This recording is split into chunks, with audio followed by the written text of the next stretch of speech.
Hotman Paris kembali sebut canggung. Kubu Anies Muhaimin bilang begini, kita telah menyaksikan berjalannya satu babak penting dalam demokrasi kita bulan lalu, yaitu proses pemilihan umum yang angka suaranya telah diumumkan secara resmi oleh Komisi Pemilihan Umum. Tapi perlu kami garis bawahi dan kita semua sadari bahwa angka suara tak mutlak menentukan kualitas dari demokrasi, tak otomatis mencerminkan kualitas secara keseluruhan. Setiap tahapan proses pemilihan, mulai dari persiapan awal hingga pengumuman, haruslah konsisten dengan prinsip-prinsip kebebasan, kejujuran, keadilan.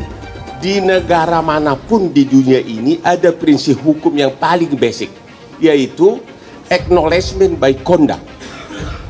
Perbuatan merupakan pengakuan. Dua kali 01 dan 03 mengakui keabsahan Gibran. Sekarang kok KPU dipersalahkan, tidak memenuhi syarat. Jadi itu udah benar-benar, saya udah mengatakan itu permohonan yang super cengeng. Intinya sih kami menilai bahwa permohonan ini lebih banyak narasi, asumsi, hipotesa daripada menyampaikan bukti. Dan saya baru dengar dari Pak Kaligis tadi pagi, dia bilang narasi itu bukan bukti.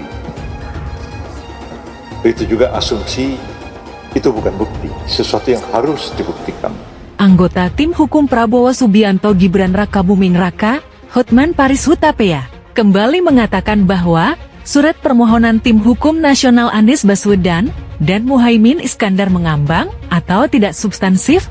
Alasannya, kata Hotman, 90% surat permohonan tersebut hanya membahas soal dugaan politisasi bantuan sosial Bansos, padahal ia menilai Mahkamah Konstitusi MK tidak memiliki kewenangan menguji Bansos. MK tidak punya kewenangan menilai Bansos, jadi permohonan dari tim hukum Amin ini sebenarnya cukup dijawab oleh satu paragraf saja, karena yang lainnya adalah hanya ngoceh-ngoceh sana-sini dan cengeng, kata Hotman di MK, Rabu 27 Maret tahun 2024, dikutip dari Tempo. Menurut Hotman, distribusi Bansos itu sah sesuai dengan peraturan yang ada. Kalau tidak sah, KPK sudah turun tangan, kata Hotman. Sebelumnya, dalam konferensi pers di Gedung MK, Jakarta, pada Senin, 25 Maret tahun 2024, Hotman juga mengkritik dengan menyebut permohonan gugatan 1 dan 3 adalah permohonan cengeng. Itu permohonan yang super cengeng, ujar Hotman. Senin, 25 Maret tahun 2024. Hotman kemudian menyoroti saat pemberian nomor urut dan debat calon wakil presiden Cawapres. Pihak 1 Anies Muhaimin dan 3 Ganjar Pranowo Mahfud MD tidak ada yang melakukan gugatan, yaitu waktu pemberian nomor urut. Mereka benar-benar ceria kan? Dan ada Gibran di situ, sama sekali tidak dikatakan tidak sah, kata dia. Dia juga menjelaskan, ketika debat Cawapres, Gibran mendapatkan undangan resmi dari Komisi Pemilihan Umum KPU. Kok sekarang KPU disalahkan? Karena Gibran tidak memenuhi syarat. Jadi menurut kami, agak canggung gitu, kata Hotman. Ketua Tim Pembela Prabowo Gibran, Yusril Issa Mahendra, menanggapi permohonan sengketa hasil Pilpres tahun 2024 dari calon presiden dan wakil presiden nomor urut 3, Ganjar Pranowo Mahfud MD, di Mahkamah Konstitusi MK. Menurut Yusril, permohonan Ganjar Mahfud tidak menghadirkan cukup bukti bahwa terjadi kecurangan dalam kemenangan Prabowo Gibran di Pilpres tahun 2024.